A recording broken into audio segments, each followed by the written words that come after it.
Bonjour à tous et à toutes. Voici notre commentaire d'aujourd'hui. Avant de commencer notre commentaire, suivons tout d'abord cette vidéo du ministre de la Défense de la RD Congo qui est arrivé à Uvira juste pour une visite.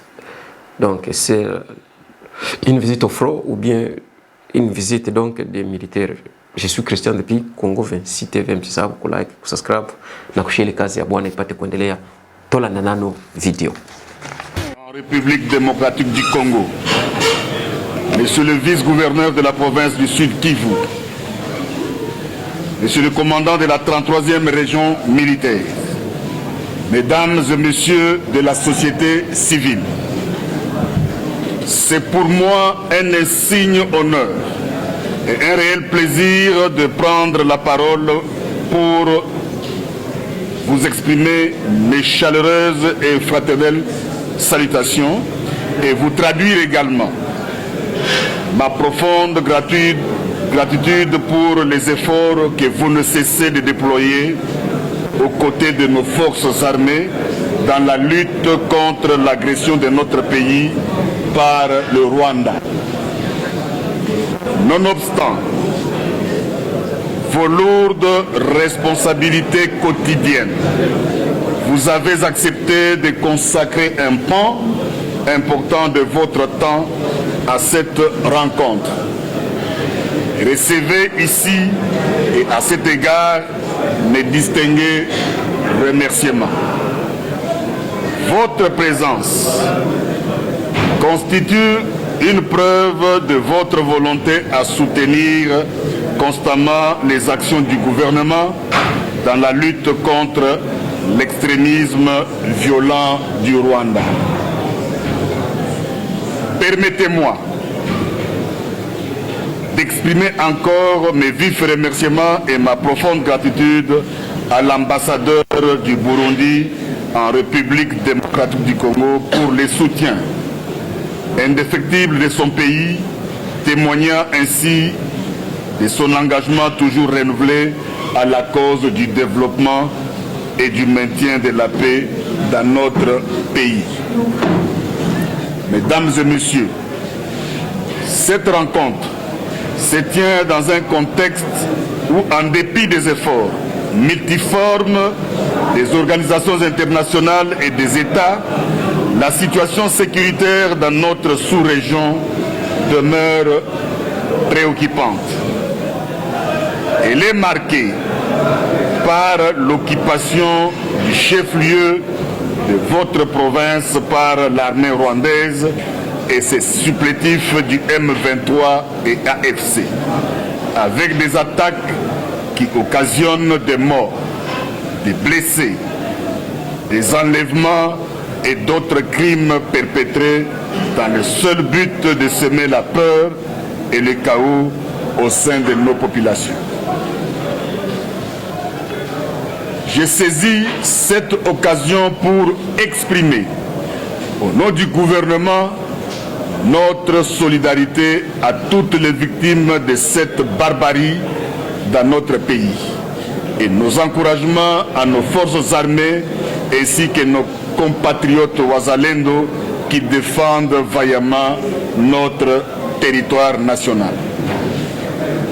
Face à cette situation, le gouvernement, conduit par la première ministre chef du gouvernement, son Excellence Madame Judith Suminwa Tuluka, sous le leadership éclairé de son Excellence Monsieur Félix Antoine Tshisekedi Tshilombo, président de la République démocratique du Congo, chef de l'État et commandant suprême de nos forces armées, a pris différentes mesures pour lutter efficacement contre l'extrémisme violent et le terrorisme orchestré par le Rwanda dans la partie est de notre pays.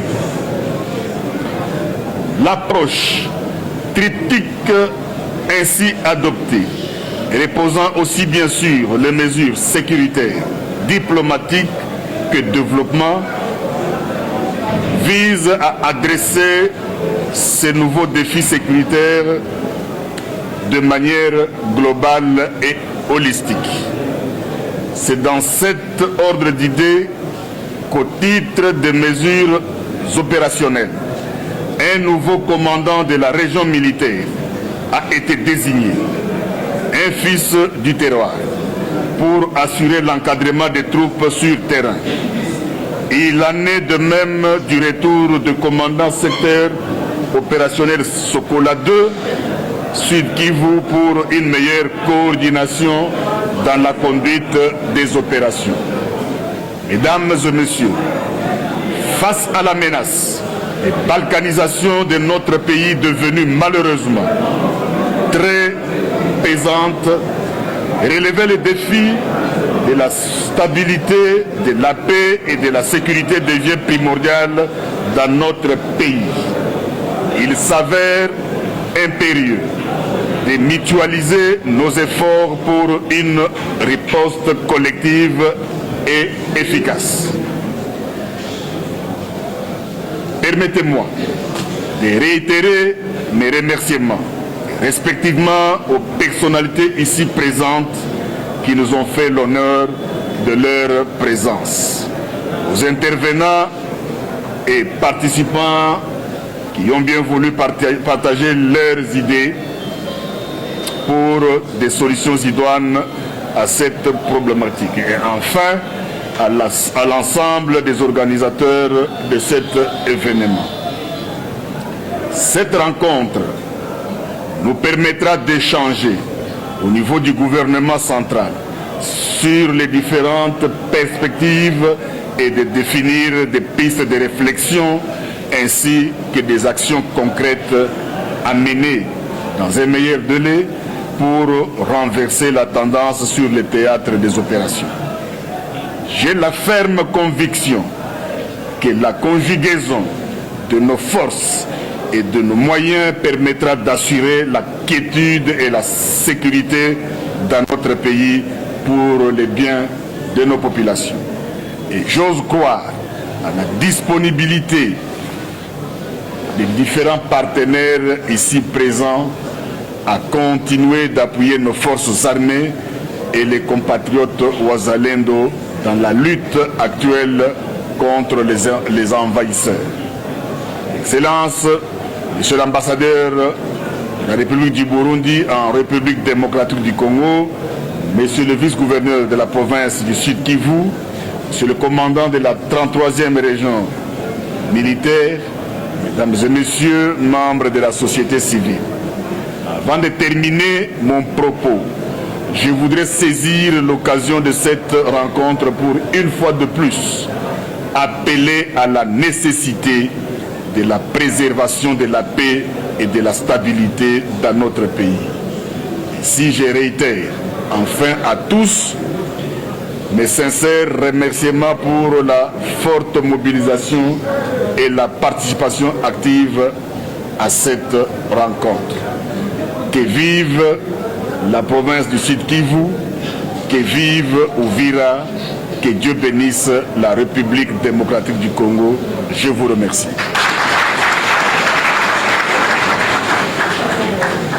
Les suggestions et les doléances de la société civile. Qui dit société civile dit la province du Sud Kivu et la ville d'Uvira.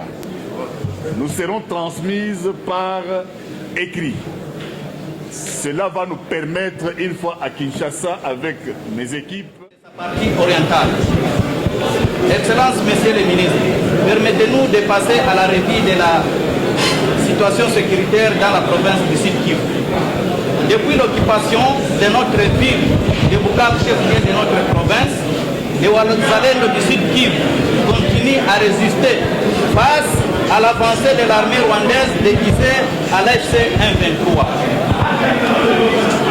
Excellences, Messieurs les ministres, en dépit des efforts fournis par les voyants Wazalendo, quelques défis majeurs se constatent sur le terrain, empêchant la poursuite de notre objectif, dont la protection de l'intégrité territoriale de la République démocratique du Congo. Il s'agit de manquer de la logistique,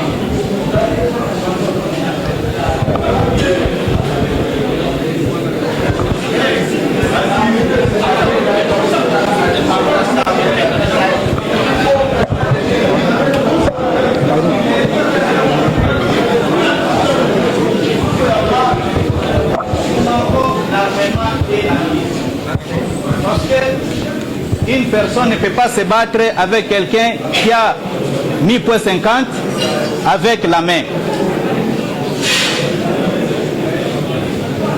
Moyens de déplacement et de communication.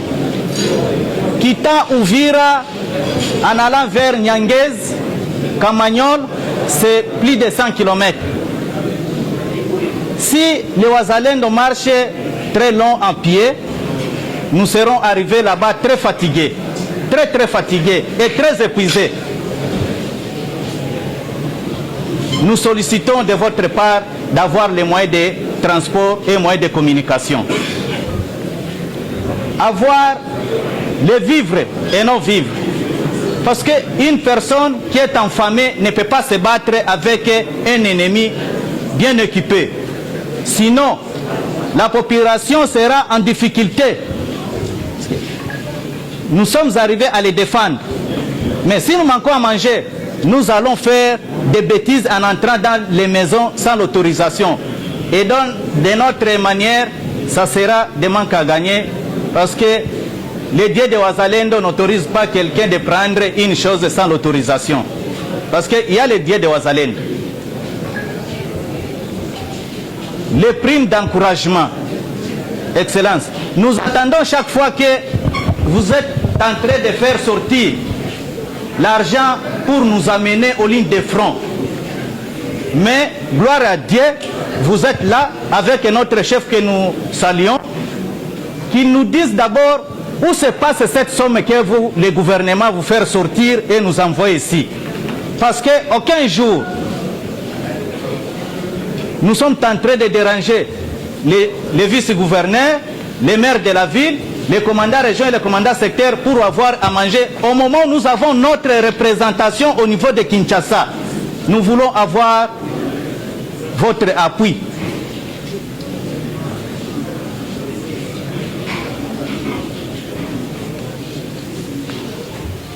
Nous les Wazalendo, nous avons des difficultés sur les lignes de front. Quand vous êtes là avec notre chef et les commandants région, vous allez nous dire l'objectif et la mission de l'armée burundaise ici dans notre pays. Parce que nous sommes tout proches de battre les ennemis au niveau de Kamanyola. Les Burundais nous disent toujours non, vous n'êtes pas autorisé d'attaquer l'ennemi ici. Au moment où l'ennemi avance, alors leur mission c'est appuyer l'ennemi pour nous agresser ou bien c'est pour nous aider, nous les Congolais. À Nyangezi, c'était le même. En tout cas, messieurs les ministres, les restes, nous demandons les 8 clos militaires avec vous.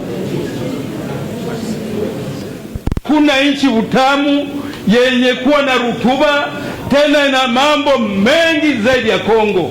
Kwa nini mnataka sisi hatutakimbia nchi hii? Tutakubali sisi tufie hapa pamoja na uzee wetu, tusaidiane na watoto tukomboe nchi yetu. La tatu, sisi tunapenda ufikishie ujumbe rais. Hapa Uvira tuna matatizo. Wanatizama watu wa Kamanyola tu. Hapa juu milimani hapa tuna waadui wengi ambao M23 wamejaa huko. Wakipitia huko Tugwaneo, Ngumino, Retibara wako tele hapo. Wanategemea muda wote waingie hapa watusakaje. Na wao Wanyarwanda wao wanavizia, wanasema kwenye kuko vizuizi ni hapa Uvira. Wakiingia hapa wanasema tatusaga, na sisi hatutokubali tusagwe. Yeye rais wetu wakati tunamchagua hapa alikubali kuwa yeye ni mzalendo. Sisi tunapenda uzalendo wake aukamilishe, sababu asitudanganye. Ule uzalendo aliokamilisha mbele ya watu aukamilishe. Sisi tunataka nchi yetu gombolewe na tuwe na amani. Hilo mimi nimemalizia pale, mheshimiwa. Asante.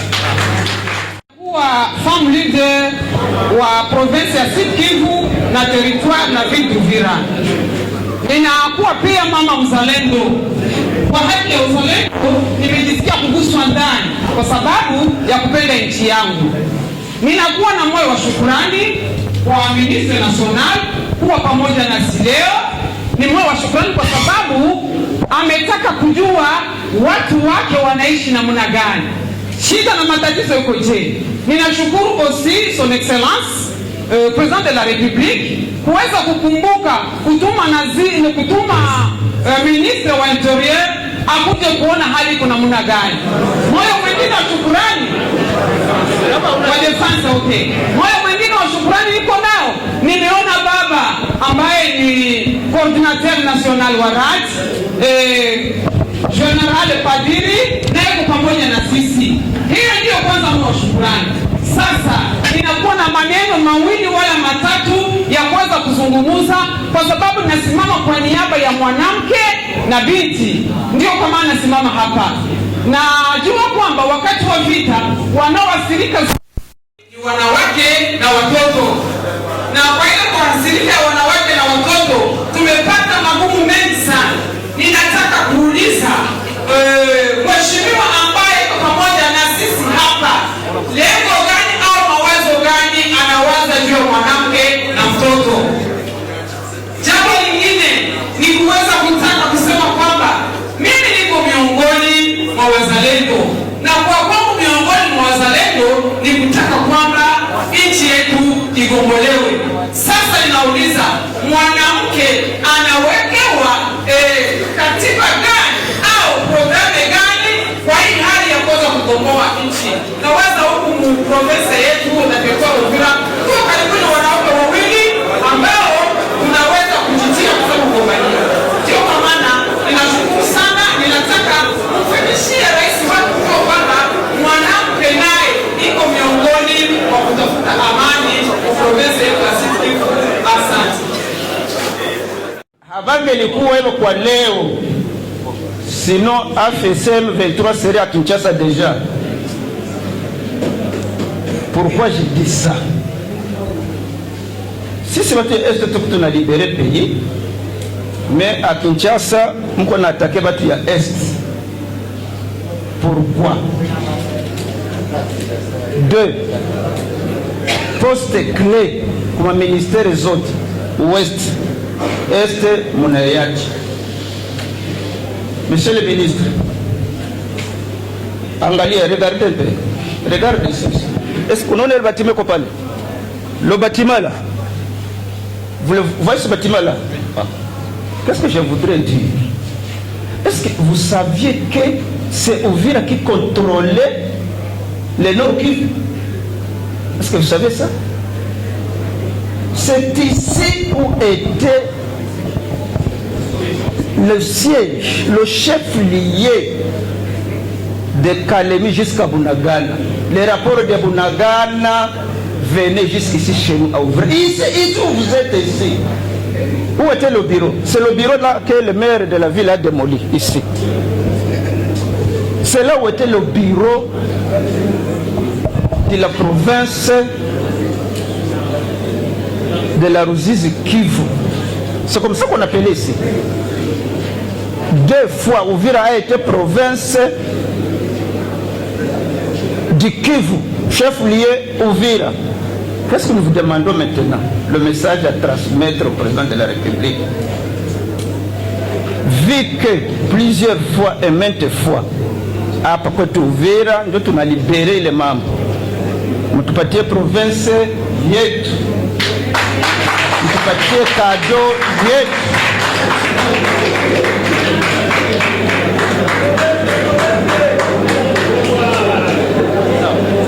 Accent.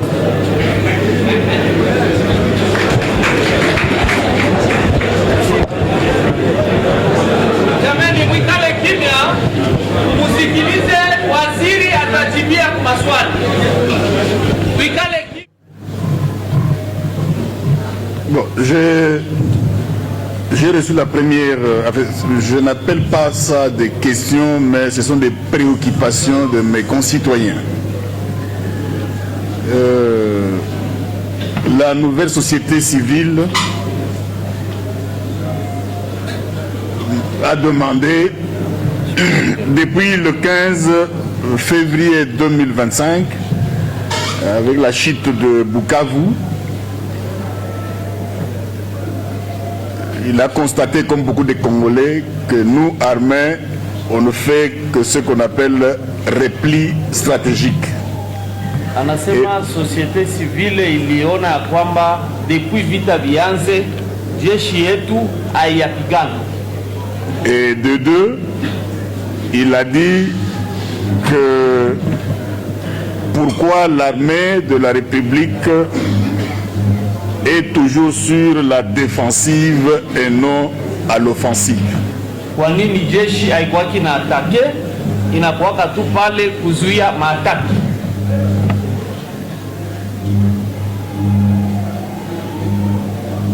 Les replis stratégiques, c'est quelque chose que l'armée congolaise n'a pas inventé.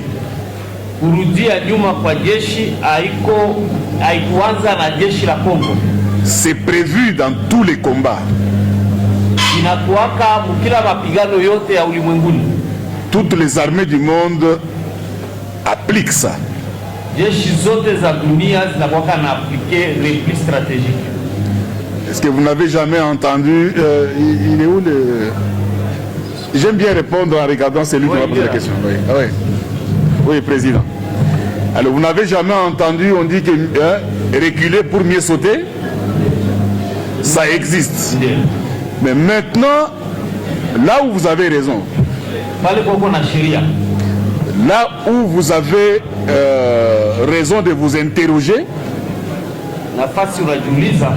est-ce que notre armée, les FARDC, ils utilisent cette tactique pour mieux sauter ou ils le font pour fuir? C'est ça votre raisonnement? Est-ce que jeshi yetu inarudia nyuma juu isote kwenda mbele ama inakuwa kajua kukimbia?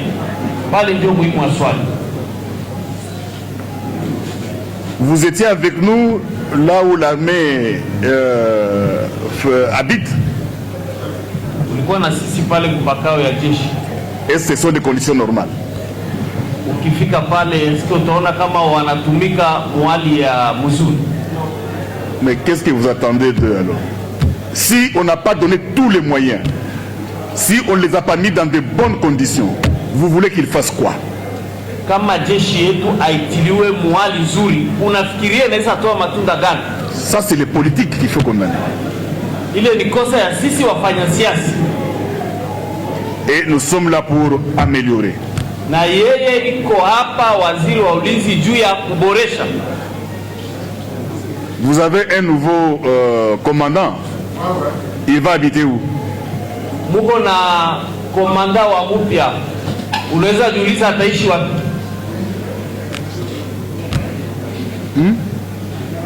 Hakuna nyumba. Cela me donne la transition par rapport à Mouzalendo qui a dit ici que un ventre affamé, et lui-même a dit ici pas de moyens, pas de bon travail. Asemele na nikumbusha maneno ya Mzalendo mwalisema tumbu yenyeko na njaa haiwezi kapigana vita. Donc on est là pour mettre le FARDC dans des conditions normales de travail. Tuko hapa juu ya kutia FARDC mu ma conditions désormais ya mzuri ya kazi. Et pour cela, le président de la République m'a donné tous les moyens qu'il faut. Kwa hiyo raisi wa nchi amenikabidhi pesa zote ambazo zinafaa.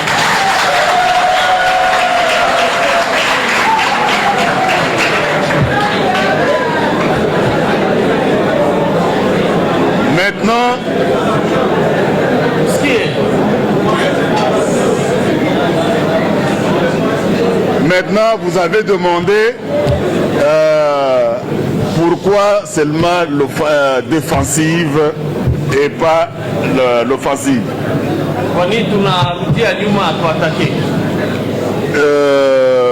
Votre armée attaque si souvent. Mais personne ne parle. Mais comme nous, Congolais, le Rwanda nous a tous manipulés. isi Rwanda iko nafanya kampeni yake ya kutudanganya, atakutumia une mauvaise image, atakutumia ya bongo, ya bongo. Sans réfléchir, les Congolais, il envoie à 1000 personnes. Na mkongomani habari za Mnyarwanda anazitawanya ama za adui muma mitandao. Et 1000 personnes envoient à 2000 personnes. Watu 1000 wanatumia ingine 1000. 2000 personnes envoient à 2000. Et c'est ce qui s'est passé ici, que Uvira est tombé. Na ndio mlisikiaka wanatangaza Uvira ishakamatiwa yote na wadui. Et vous vous rappelez quel a été le comportement de nos compatriotes? C'était d'aller où? Chez les voisins. Oui, na uliona wengi kati ya wakongomani kutokana na hiyo habari walikimbia wakavuka ngambo. Cela me donne aussi la transition par rapport à un compatriote qui a dit ici que je dois éclairer qu'est-ce que l'armée burundaise fait ici quand nous voulons attaquer. L'armée burundaise nous dit de ne pas attaquer. Na kuna mtu alisema ya kwamba kwa nini jeshi la Burundi linazuiaga watu wasiatake pale Kamanyola. Heureusement que nous avons un bon voisin comme le Burundi. Heureusement Burundi ni nchi ambayo inatusaidia. Ni jirani mwema. Alors, la question précise sur les techniques ou tactiques, n'attaquez pas, faites ceci, attendre, ça c'est interne à l'armée. Ile mambo ya kujua mwatake saa hii usiku mchana siku gani, ile ni siri ya jeshi. J'ai eu à toujours oui, toujours le président, vous avez parlé de réserve armée de la défense RAD. Les Wazalendo doivent aussi avoir des avantages. Oui. Nisemea pia wazalendo wanapashwa kupata prime na chakula.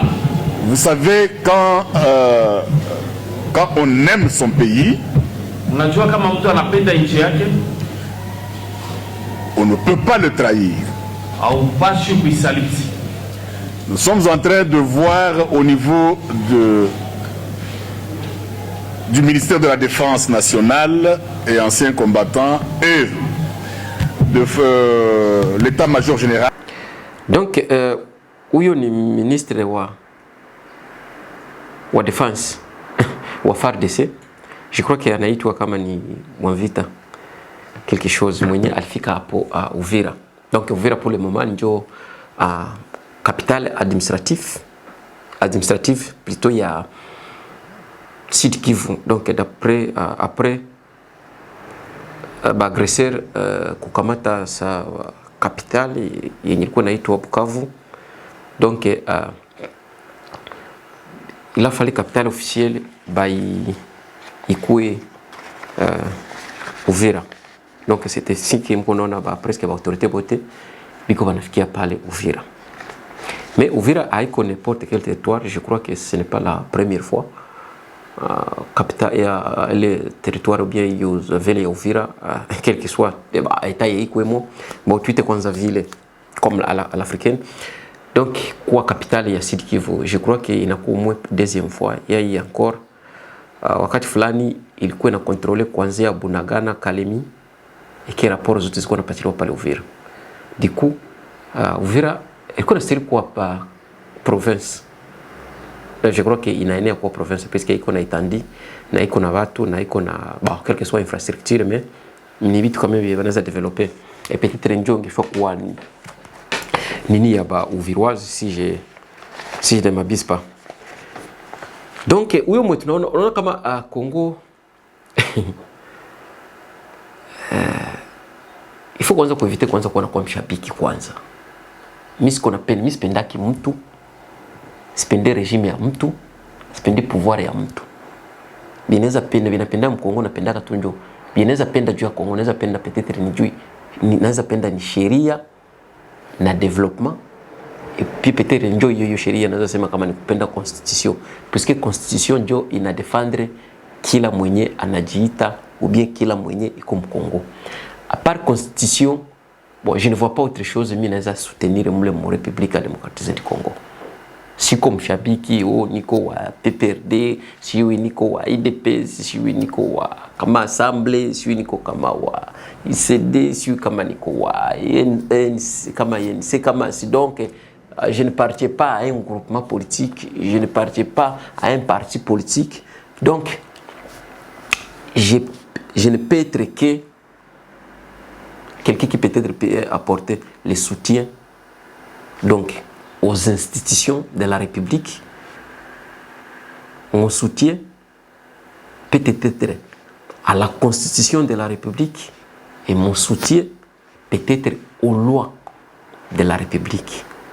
À part ces trois éléments, je ne peux jamais donc être à mesure de soutenir un régime ou bien un gouvernement ou bien un individu, surtout quand cet individu-là ou bien quand cette personnalité politique-là ne respecte pas ce que je viens d'énumérer, notamment les institutions, les lois de la République et puis la Constitution.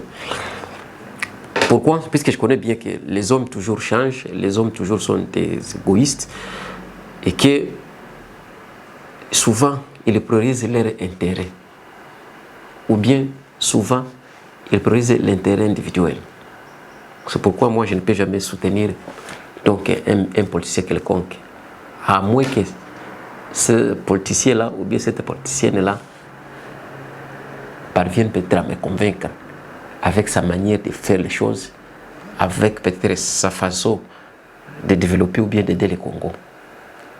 Là quand même je peux apporter un petit lien. Mais à part ça, je peux déjà vous dire, je ne peux jamais.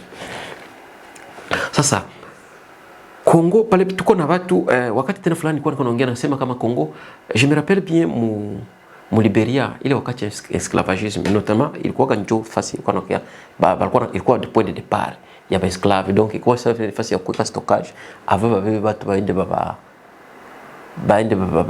wa transfer kwa esclave. Liberia njo kwa walikuwa na bastokaka, njo kwa walikuwa bato, ndio walikuwa poro, walikuwa na kamata banaenda. Bon, mubale batu balindaka mulikuwa na ba Liberia. Mko Liberia mwalindaka mwele convoi, sa lindaka ya karuti yaka. Sa karuti yaka kule Liberia. Bon, akakia kuonekana tena akakia retrouver anakuwa ndio president wa Liberia. Tellement que nous sommes des noirs, nous sommes des nègres. Et qui hatuwezaki kuwaza. Tanisikize peut-être kusema vile, piko wengine wanaweza kiana tanitukana, lakini ava kunitukana ndio ifo angalie bio unafanzaka na kwenye huko ubio angalie bio leader wako anafanzaka. No, ifo tu d'abord angalie pays yako ikwaye na bio leader wako anafanzaka na bio unafanzaka na bio naishi ndio unaweza comprendre peut-être na unakuwa na envie ya kuishi wapi.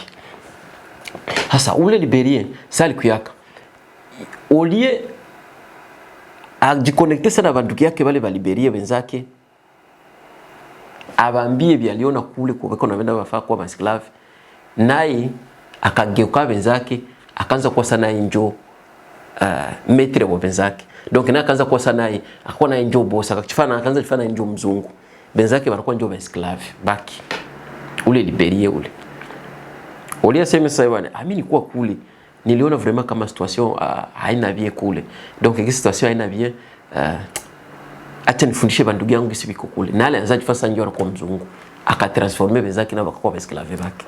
So njoo aba Kongomani, aba badirija Kongole bituko nabo.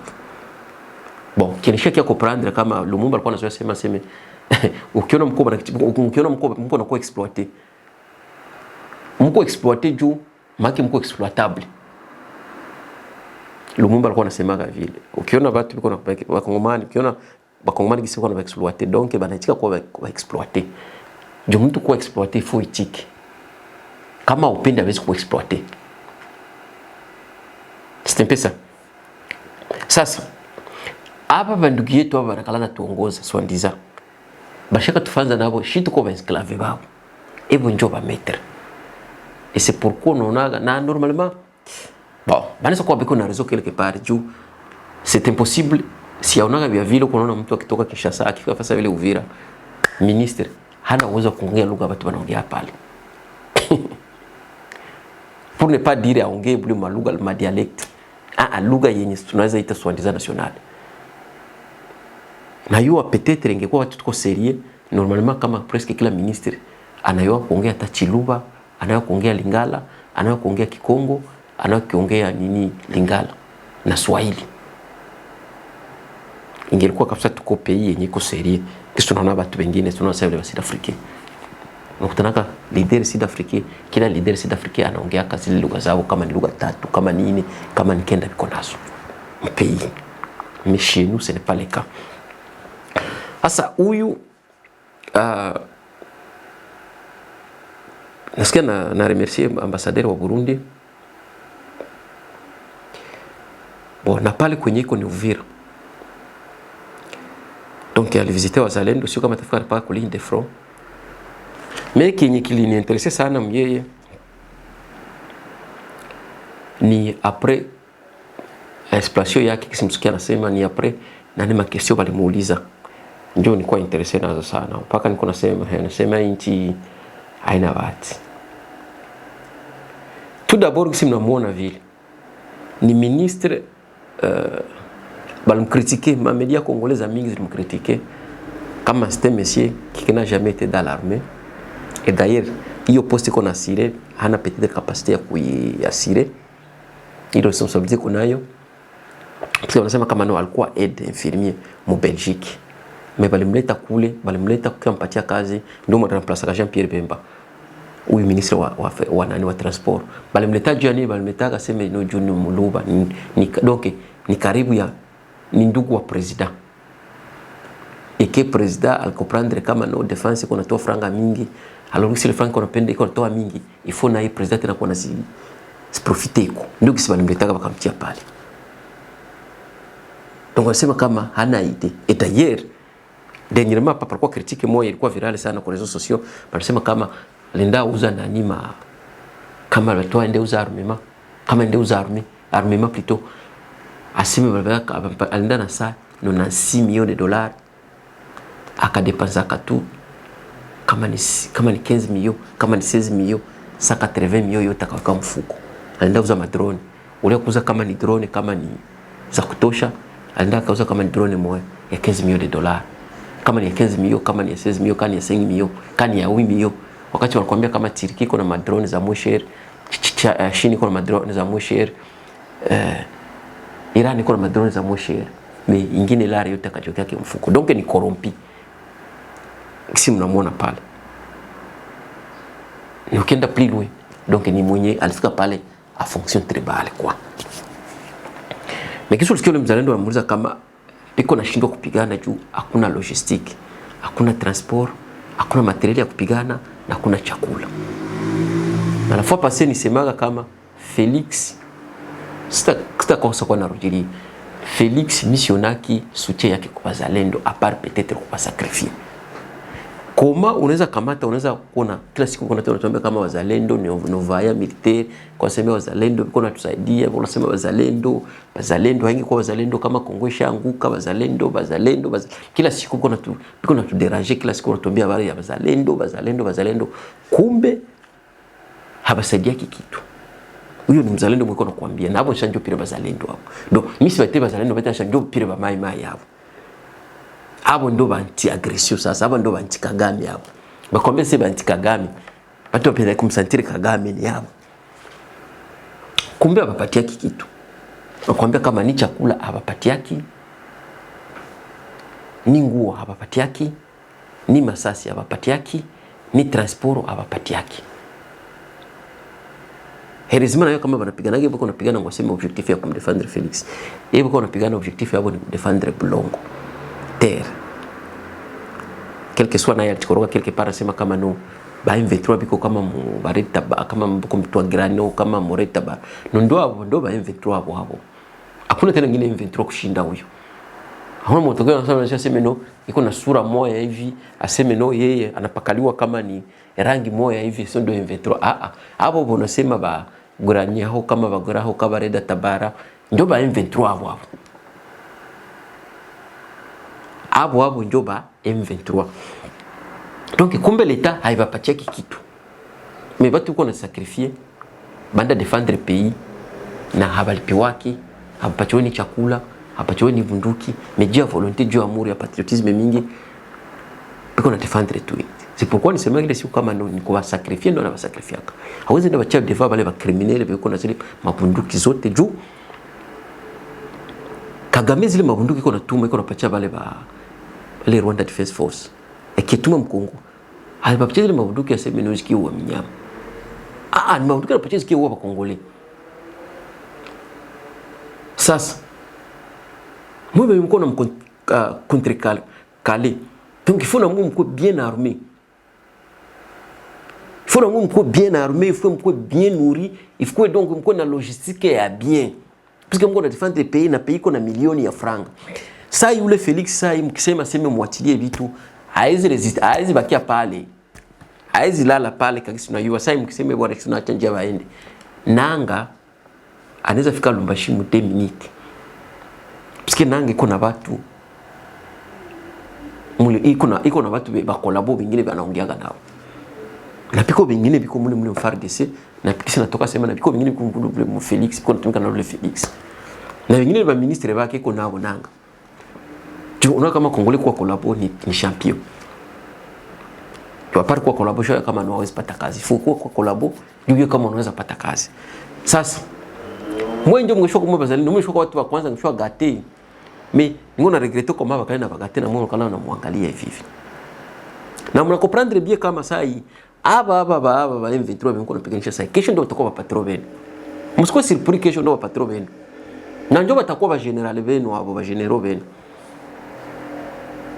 Et c'est pourquoi la fali na moyo mkwe bien organisé na mwe mnamwimposer mwambia na shituko na besoin ya ABC.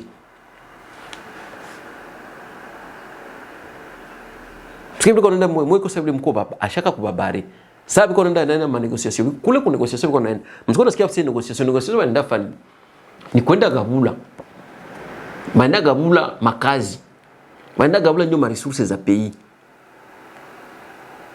si on a M23 déjà hapa moi minute mieux kama basha baganye ai jo asha baitikia kama taongea nabo na kama taongea nabo donc ipiko kwenda mlomba leo enda mlomba makata bapatia hapo so kama napatia hapo samwe mko mnamdefendre il faut mnamuuliza na shule tupatia nini parce que ba frapper wanatia ba generaux kama ni bawili M23 ndio patia colonia ba generaux tena ni wale generaux kwa patia ba M23 ni batia Rwanda Defense Force sio ba generaux sasa ni ba Congolais kila siku yeye peka na lamika kama armée ko infiltré donc akienda bapatia tena ni infiltration naenda ongezea.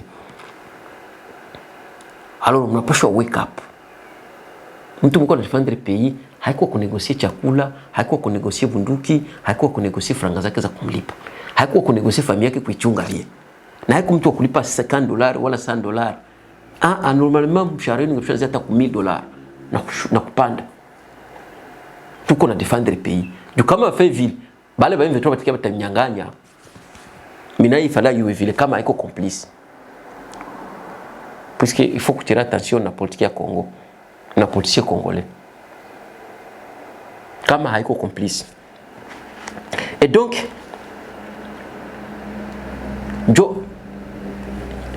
réalité. C'est le kia tout pakala tu mafuta sababu tu wadogo, sababu ile muamrezo nake, sababu kuna mnaweza kufanya. Mbambie kama ni ile mchezo wa mtaki tena. Mmoja bila Uingereza wanasemaga na mshaanza penda vitu vya serious. Mshaanza penda vitu kama ka seriosité na mko ka sincérité na mko vraiment mko responsabilité. Hapana tena vitu kwa baba sababu mko watu moya hivi, sababu badelinka ba moya hivi, sababu watu moya vya barezonaki. Biko penda banana biko penda baba traiter ça mko badelinka kushinda ba M23. Il faut ba M23 baende muona ya Amerika Qatar, mko na kiatu pale kuna ba distraire tu. Kwa distraire ile vitu ndio mnachwa Qatar vile. Mbambi shindo kuna défendre pays ni yetu. Na shindo kwa besoin kushinda mshwa gérer pays. Gisi mnajiona vile gisi mliba intercaler. Donc mimi niko naanza sasa kukamata ma décisions za pale. Na kumwimposer umwambia tuko na besoin ya ABC kama upendi uende kule. C'est notre pays, hakuna mwalizaliwaga na damu, mwabakia wanaandika kama yeye ndio anashika kwa president. Asiwe mzalendo mko miaka nani mporo usko president. Mwache ile complex. Na ile amuri ya kupenda mtu, mwache amuri ya kuwa napenda mtu.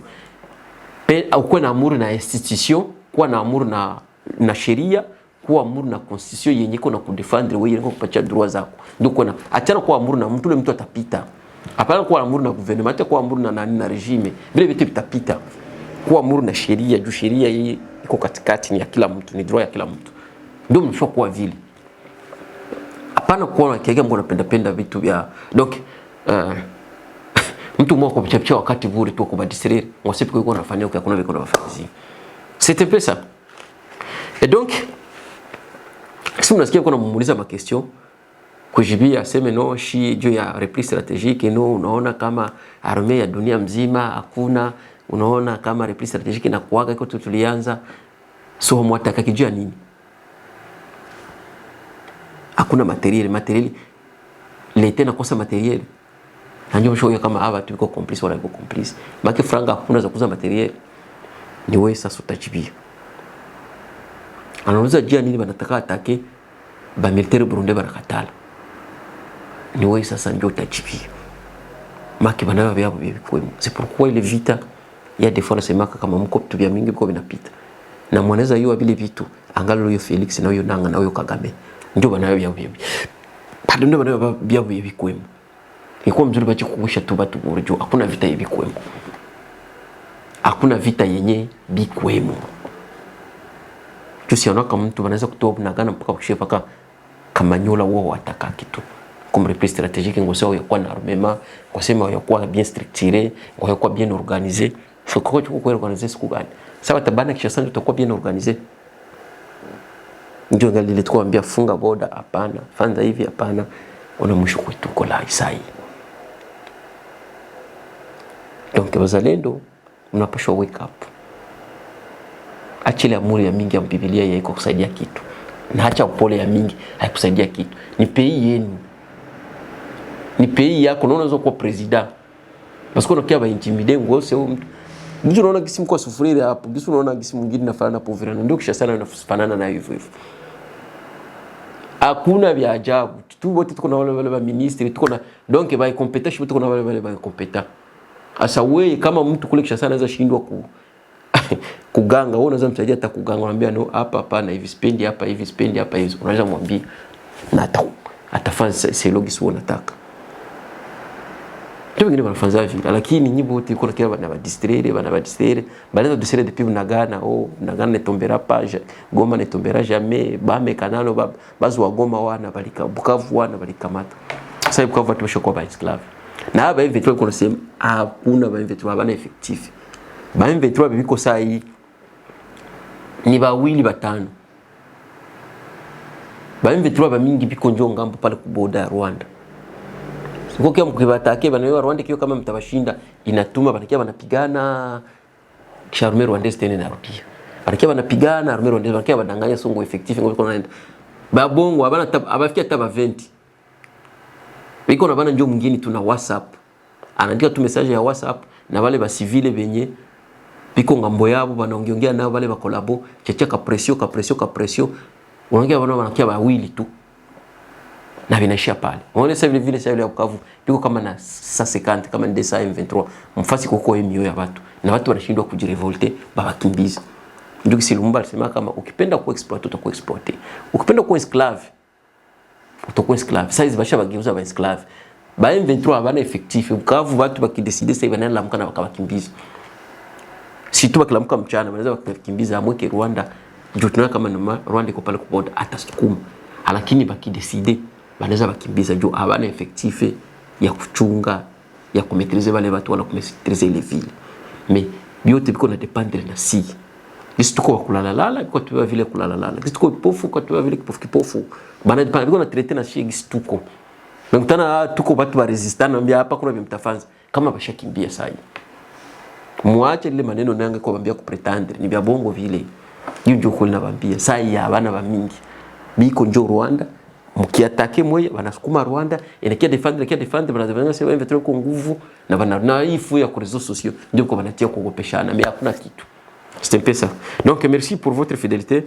Ndio ya habari tukua nayo juu ya Uvira mais atuyui kama atabapachezo franga alisema leta juu polisi ya Kongo inakuwa ni maneno tu haiko ndio mara kwanza na huyo haiko kwa difera ya bosi wake Felix. kama Mwendres Kamushi, Goma wana Kongo kozala Allemande Afrique, ndio kawaida yao hiyo. Banaongeongea katume finalement na kwa ni histoire tu. Donc ndio habari, msisahau ku like. Tunaona tena, bye bye.